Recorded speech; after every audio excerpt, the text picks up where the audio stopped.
You're listening to sermons from La Cañada Congregational Church and Pastor Kyle Sears. Join us in person every Sunday at 10 a.m. in La Cañada for worship. You can find more information about our church online at lacañadachurch.org. There's this phenomenon online called Buy Nothing. I don't know if you've seen it on Facebook, but the idea is that if I've got something that I don't need anymore, rather than trying to sell it, I'll just give it away. And it's located in each community. So in the La Cañada community, you can often find very generous gifts. We've seen things like concert tickets that are great seats, or like Gucci handbags and things like that. But I've been curating a different sort of gift, the gifts that no one would want, and I'm surprised someone would even take the time to put them on Facebook. Just this past week, someone said, "My dog ate my right shoe. I'm giving away a left shoe if anyone wants it." But the worst was an open bag of hard-boiled eggs that have expired. Anybody want those?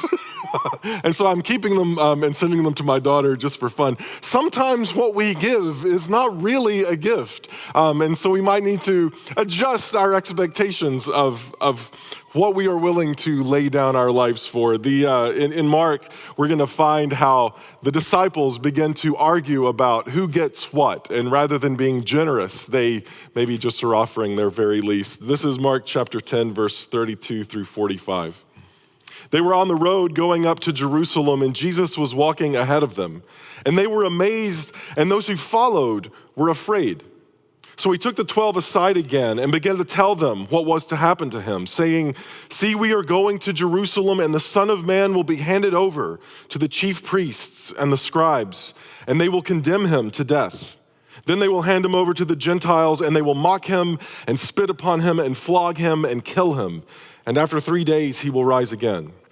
James and John, the sons of Zebedee, came forward to him and said to him, "Teacher, we want you to do for us whatever we ask you." And Jesus said to them, "Well, what do you want me to do for you?" And they said, "Well, grant us to sit one at your right hand and one at your left in your glory." But Jesus said to them, "You don't know what you're asking. Are you able to drink the cup that I drink, or to be baptized with the baptism that I am baptized with?" And they replied, "Yeah, we're able."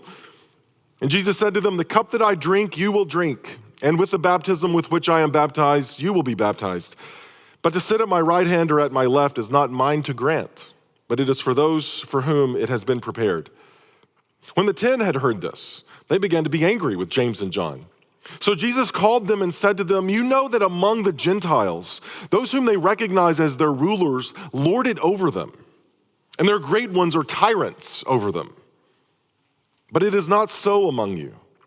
Whoever wishes to become great among you must be your servant, and whoever wishes to be first among you must be a servant to all. For the Son of Man came not to be served, but to serve, and to give his life a ransom for many." So the closer that Jesus and his disciples travel to Jerusalem, the more afraid the disciples become. And so what does Jesus, the gentle shepherd, do to keep them calm? He reminds them he's going to be flogged and put to death. It's not very good at keeping them settled. And this is actually the third time in Mark's very short gospel that Jesus will remind them of his fate, while also assuring them that he will rise again. But it's maybe at this point that the disciples say, "Okay, we're going to skip past all this troubling part of the story that Jesus is laying out and start imagining what the victory at the end will be, rather than the road that it takes to get us there." Or at least James and John begin to imagine what that victory might be like. And so they come to Jesus with the 12, and they make a strange request. We're about to ask you something, and we want you to say yes, right? Your kids do this too sometimes. And Jesus is like, "Okay, well, what is it that you're asking?" And they said, "We want a place of glory and authority. We want to be placed on your right and left, right by your side, like the king's regents who are there to really be in the halls of power." They don't get exactly what they are asking for, but Jesus will agree to it anyway, at least in the partaking of the cup and the baptism. This is language that we will discover means that Jesus' death and suffering will also be granted to them. But the language of cup and baptism is also royal language. It is anointing and a place of honor, although through dishonor. But I think we imagine ourselves in those kind of stories too, the places where we skip past all of the hard parts and get right to the good stuff. We like to read stories in the Bible or in other places where there's the comeuppance, the little guy who wins in the end.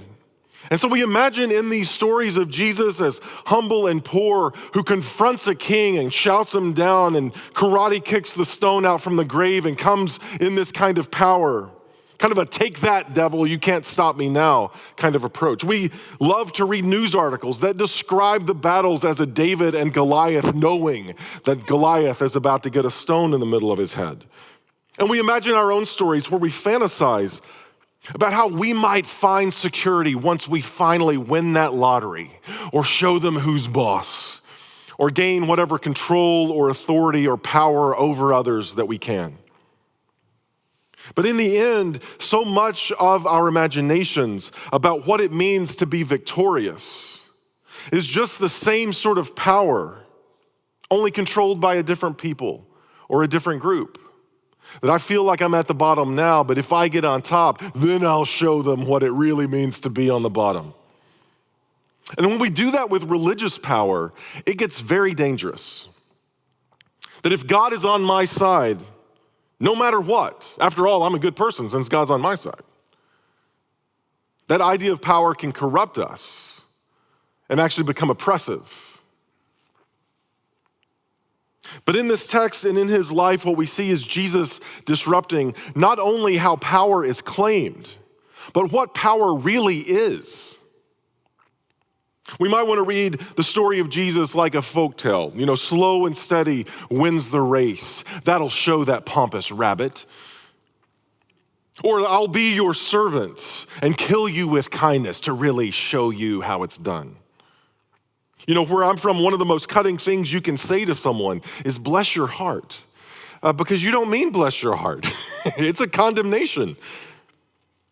And sometimes we imagine that power through kindness and grace becomes the means by which then we can lord it over others. And instead, what Jesus is saying is that kindness and grace is the means and also the end. That the path we are on will never interrupt us from being a servant to other people. That greatness ultimately rejects the kind of power we often see at play. I think the disciples, the other 10, were angry at James and John, not just because they overstepped their boundaries with Jesus, but because they didn't get to ask that question first. They didn't be James and John to say, well, we want to be first, please. All of them had fallen into this trap of playing for becoming important and missed the point of the entire journey to Jerusalem. And Jesus tells them in this world, the people who have power tend to wield that power abusively. It corrupts them. That those who have given power to the Gentile rulers allow the Gentile rulers to lord it over them. They live with the tyranny that they have granted to the tyrant. And once that tyrant has claimed power, it can't be unclaimed. And so instead, perhaps, there's a different way to approach it. It reminds me of a notion by Douglas Adams who satirizes power in The Hitchhiker's Guide to the Galaxy. He says that people who want to rule are the least suited for it. And that anyone who is capable of getting themselves elected to high office should on no account be allowed to do it. Because the way that Jesus becomes powerful, the way that Jesus becomes king, is through the cross. This king's crown will be made of thorns that will pierce his brow. The cup of the king is not some respected gold chalice, but instead a sponge on the end of a stick, not with the finest wine soaking it, but instead soured vinegar. The royal attendants on his right and his left, as he is crowned, are not highly regarded disciples, but rebellious criminals. This king is not anointed with oil, but with the spit of soldiers who mock him. And this is how God defines power.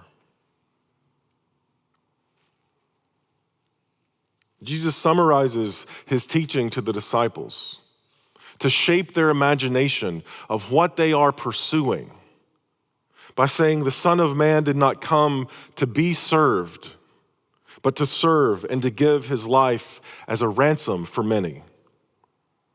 That's one of the first Bible verses I've memorized, and I think has shaped my understanding of what it means to move in our life.